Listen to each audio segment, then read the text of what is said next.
Welcome back to Definitely Not Definitive. I'm Ken. And I'm Bethany. And we're just a raucous couple in love that loves reacting to some RWBY.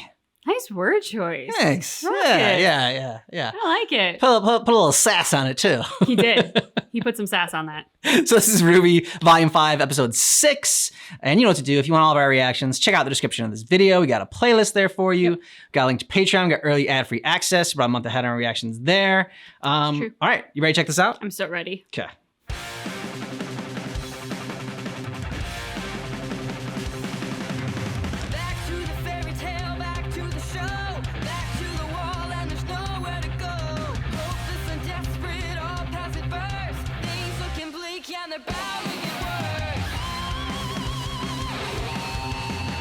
Yang's back to being my favorite.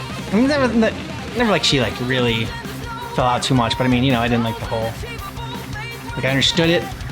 She had to go through it. It's just never like fun to see. True. My favorite character down and out and doubting themselves and Very rehabilitation is a bitch. They look so bummed. They do. I was like, okay, cool. So Blake and Center is gonna be bummed out this entire season. Yeah. Man, what is gonna happen with that? Yep. I have to say, like, not that I didn't enjoy Nora before I did, but she's becoming a favorite in this season. Yeah, she is. She's really shining. And we're so desperate for the humor. Mm-hmm. Well, even like her facial expressions, like when Oz was like spinning his little stick. You know, Jean was like this, and Ruby was all like, yeah, bright eye, and she goes like the side eye, like what the hell is going on here?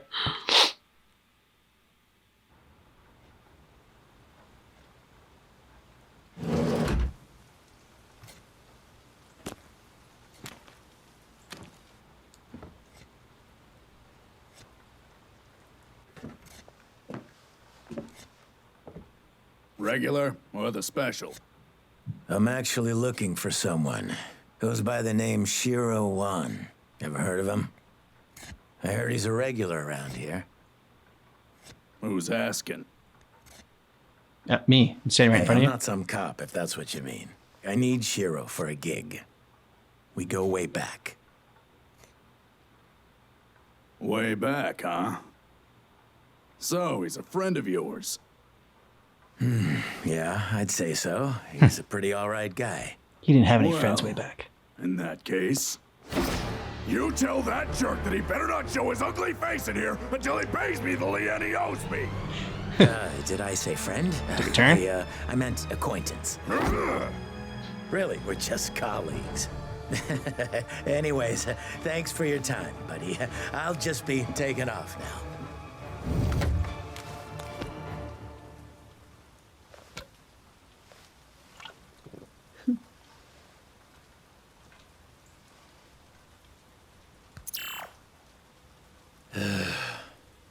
Great start.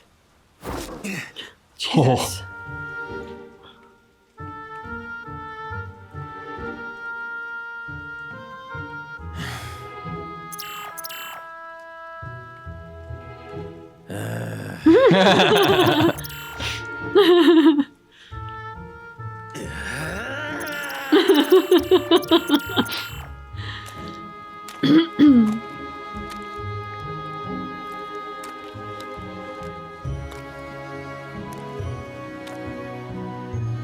Heather Shields.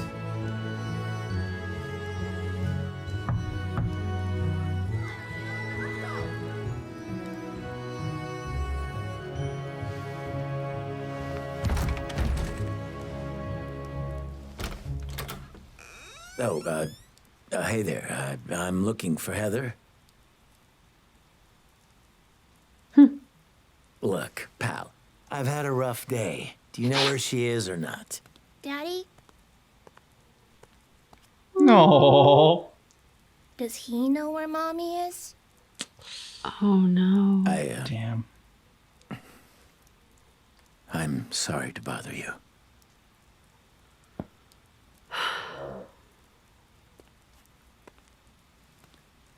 Thanks, Foxy, for timing that snore with my deep breath.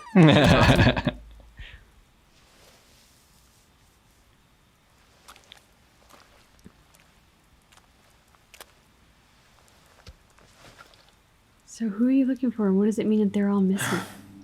He's looking for Huntsman.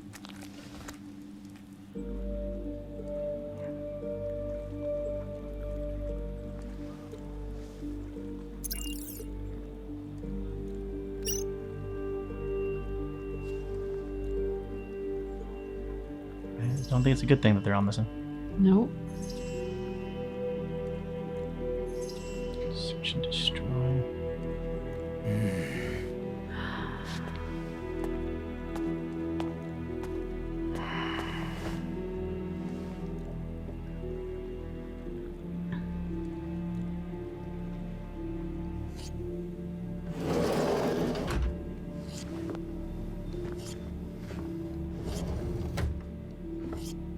Deja vu. You got a lot of nerve showing up back here. Unless you brought that idiot with you. How much did Shiro owe you? Well, I'd say about 16,000 lien. Oh my god. Okay, guess that's not that much. Wait, what? Man, you must be in some serious trouble with him if you're paying me off. His name is clear. Yeah.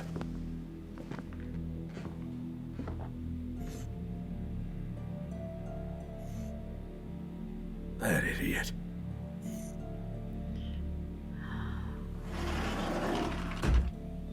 Yeah.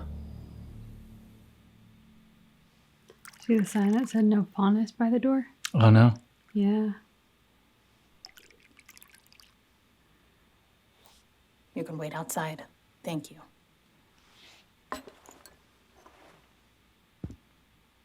So, what's the truth?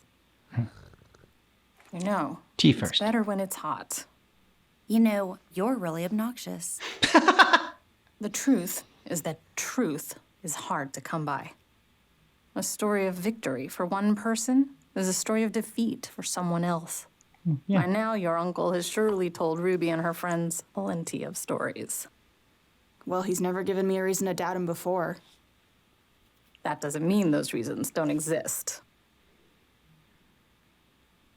You know, you and your teammates might as well be the poster children for the Huntsman Academies. Your motives vary, but you all enrolled to try and make the world a better place. It's adorable. It's what huntsmen and huntresses do. Not all of them. Some people are just in it for the money and the fame, but there's even more that are just looking to grow stronger. Your Uncle Crow and I didn't attend Beacon to become huntsmen. We did it to learn how to kill huntsmen. Daddy and Uncle left that part out, Aside from the Grim, huntsmen were the only ones capable of ruining our raids and hunting us down. Our tribe needed a counterforce. And Crow and I were the perfect age. The entrance exams were child's play compared to what we'd already been through. We were good. So good that we caught the attention of Beacon's very own headmaster, Professor Ozpin. Even after we were put on a team, I could tell he was keeping his eye on us. Back then, I thought it was because he knew. But it was Team Stark he was interested in. What do you mean by that? Tony Stark? Constant attention, extra training missions, turning a blind eye whenever we happened to break the rules and get into more trouble than we should have. And the house of Ned Stark in the Sound north. familiar? What's your point? How much do you know about Professor Ozpin? About his past? He was a prodigy, one of the youngest headmasters to be appointed to a school. Because that's how he planned it. Because the man you know as Ozpin designed those schools and has followers inside every academy on Remnant that are loyal to him and no one else. That doesn't make any sense. How could he have... No. Why would someone even do that? Because Old Man Oz has a great and terrible secret. One that could spread fear across the world. One that he eventually entrusted to our team. And once I knew, there was no going back. I needed to know more. But with every new discovery I made, the more horrifying the world became. Okay, then tell us. What's the big secret? Yeah. What's so crazy that the rest of us don't know? The creatures of Grimm have a master named Salem. She can't be stopped, she can't be reasoned with, and she will not rest until humanity crumbles at her feet. Did he create Salem? You know, you two haven't even touched your tea. That'd be a twist. Why should we believe any of this? Now you're catching on. So far, you've done nothing but accept what others tell you. And now we're supposed to accept what need you to tell us. question everything.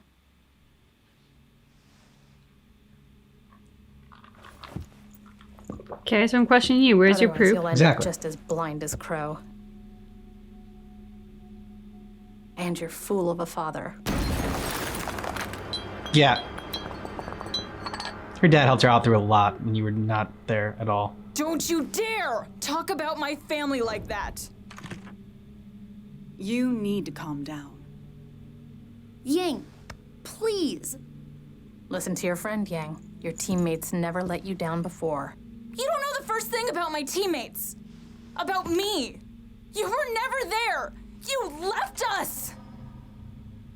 Why? I know more than you realize. Not just about you, and not just what I've been told, but things I've seen with my own eyes. I know the Grimm have a leader. I know people who can come back from the dead. I know that magic is real. And I can prove it. Pyrrha? That'd be great if she came back from the dead. You said Ty told you all about my semblance. I think that's just wishful Well, I thinking. doubt though. he ever told you what Oz did to my brother and me.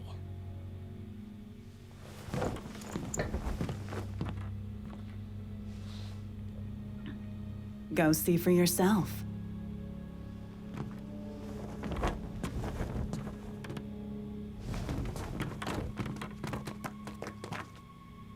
Mom?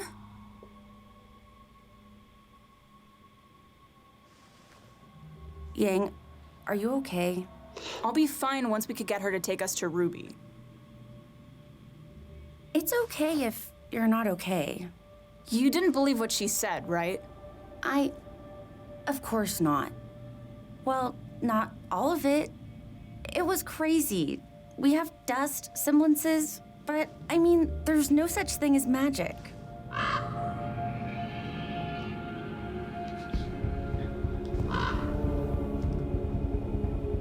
A raven? I've seen that bird before. Maybe it belongs to your mom? Is her mom.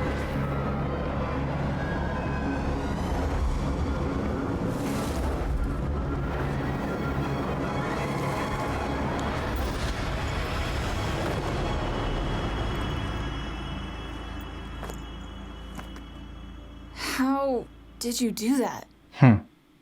Well, I could explain it to you. Or you could ask your uncle.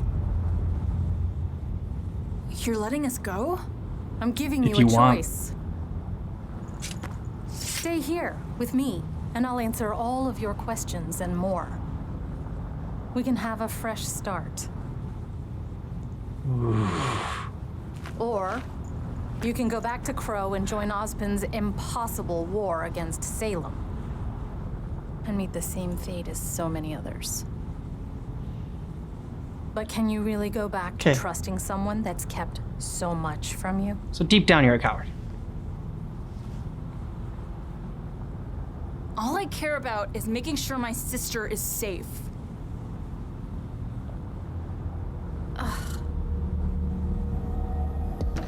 Ugh. Sisterly love. I know.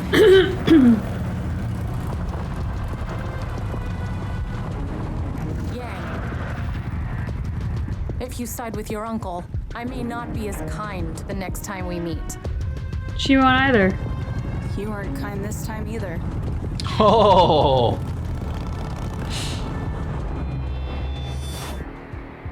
I know. This isn't right. I get one or two of them, but All of them?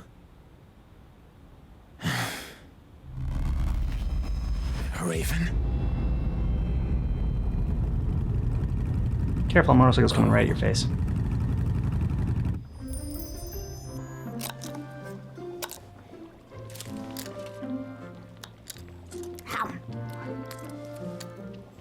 Ruby's gonna flip out. All right, the first batch is just about done. Awesome! Now we just need Crow and we'll be all set. I think he's going to bring that many people. This is a lot of food. I don't know, but it sounds like we can use all the help we can get. I'm back. Be right there! You're going to overcook that. No, I'm not. Shut up! Ruby. I'm coming! Oh. Fine, you take over. So, we didn't know how many people Well, she were can drop coming, it. so we just cooked all of it.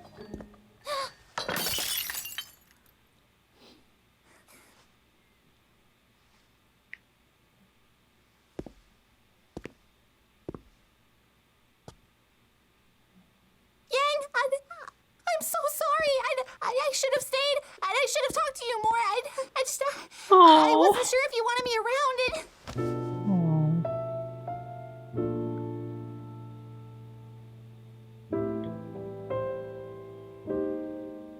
I love you. Oh, Ruby. I love you too.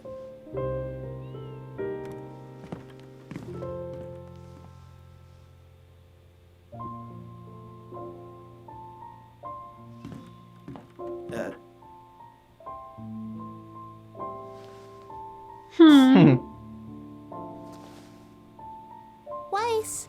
Oh, she's thinking about her sister.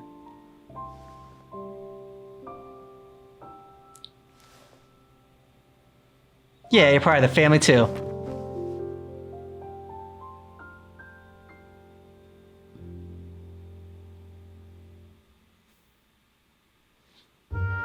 Oh, so short. Man, flew by. All right, so Raven was interesting with that last little bit when she's knew that she wasn't being very nice to Yang, and clearly just felt used by Oz, and that, you know, she never would have gotten involved with this if she knew that like it was an unwinnable war as she saw it, and thought that I think Oz probably is just using them to like right his wrong, and like they're just soldiers like in cannon fodder. Is like kind of how I thought like she saw Ozpin's war with Salem. I'm really curious with her shape shifting. Obviously, you know, Yang says I've seen that crow before. So it's very clear her mom's been watching her throughout her life. Obviously, as the crow, she can Raven. Sorry, Raven. She's a Raven. Yeah. Brother's crow. She's Raven. Yeah. The blackbirds. She, as the Raven, she can observe a lot, you know, being sort of incognito in that sense. Yeah. So I am very curious what she's seeing. And I knew that if Yang stayed, it wouldn't be for her mom or to like rebuild this amazing relationship. Because I think the trust is broken there by her mother. But I was curious what her decision would be, because I could also see her staying there to see what she might possibly learn and how that could be of use to Crow and to Ruby. All that being said, I kind of answered my own question in the beginning. The trust is gone. So she obviously doesn't trust anything that she could learn from her mom as being of any value anyway, which doesn't make sticking around worth anything. It did seem very interesting that comment about like, I know I haven't been nice, because Raven to me is so much an enigma in terms of I really don't know what drives her. Survival. Yeah, I mean, to me, she's kind of like the ostrich that sticks her head in the sand right now. She's not Team Salem. She's not Team Ozpin. She's like, I'm just going to try and like hide over here and amass my own posse and my own, you know, way of life. But otherwise, I don't want to be involved. That never works out. Yeah. The world's too small. Having that isolationist mentality of I'm just going to be here and just do my own thing and nothing's going to impact me. It doesn't work. So I can see Yang really sizing up her mom and realizing that her mom, A, doesn't have a lot to offer, and B, isn't worth investing time in any capacity, even if it's for the benefit of her friends. So yeah, I thought it was a great scene. I thought it was great family story and insight into Yang, into her family dynamic that she has. It was interesting to me that Weiss seemed conflicted in terms of what she heard. Like, you don't believe her, do you? Yeah. Not all of it. I mean, so I'm not faulting either Yang or Weiss for that. It's just interesting because obviously Weiss comes from a very different family background. Trust maybe isn't inherent in her family, especially because of her father and her brother. So she seemed to be approaching the situation more with an open mind to hear things out. Whereas Yang was coming at it much more from an emotional perspective in the history with her mom and just not interested in hearing anything further. So just very interesting insight into both their characters through their reaction to this family dynamic. I was also really impressed with Crow and him paying off the debt for the huntsman that he believes to be dead. Like, I think probably all of them are at least are probably gone. You know, it's one of those things when hopelessness kicks in, and I'm not like faulting anyone for doing this, and I'm guilty of it as well. It's just like the feeling of sort of giving up and like not, like, what's the point? Like not doing anything. Like he had this hopelessness of all the huntsmen gone, and like that was his goal, that was his mission, but like it didn't. The mission was a failure. There was some wallowing and some and you know, sitting on the bench and getting all depressed about it, drinking some a little bit as well from his flask, as Crow does. But then to do something, he's like, okay, well, at least I can do this. At least I can clear his name and have him die with, you know, his name will live on, at least like some honor to it. And it's like he needed to do something. And so I just really, yeah, I respected that. I loved the scene with Ruby and Yang because I think they played it so well. Yeah. So obviously we predicted she was going to drop the tray. Yeah. Boom. Okay, that happens. Our next expectation is that Ruby is going to fly into Yang's arms. Yep, 100%. So they played it so well by giving us 50% of what we expected. And then not giving us that other piece and just having that moment of the two of them standing there, looking at each other, not moving. And then for Ruby to break down the way that she did was beautiful. I mean, that almost sounds kind of cruel to say because she's obviously having an emotional moment, but it was beautiful because we just talked about it in the last episode. They just talked about it in the last episode. She's always upbeat. It's amazing how she holds it all together. She's always keeping the team morale up. They reminded us, no, she's like, pardon the expression, but she's seen some shit. So you're reminded of that. And you're like, yeah, but like she's still handling it so well. Like, look at her. She's still doing great. Then they give us this moment. And she has that pause of looking at her sister and then just the total breakdown of, I'm so sorry. I should have stayed. And I didn't know if you wanted me to stay. And like, and everything that she has been feeling and that's been festering inside of her and that she has been suppressing for the sake of making sure that everybody around her is keeping the morale up and that they are doing this mission and that she's been linear in her focus on what needs to come next. Suddenly the dam breaks, that all comes to the surface and she doesn't know if she can go over and hug her sister. Yeah. And so it's a beautiful moment for her and the emotional life that's been inside of her. And then it's a great moment for Yang to go over and just hold her.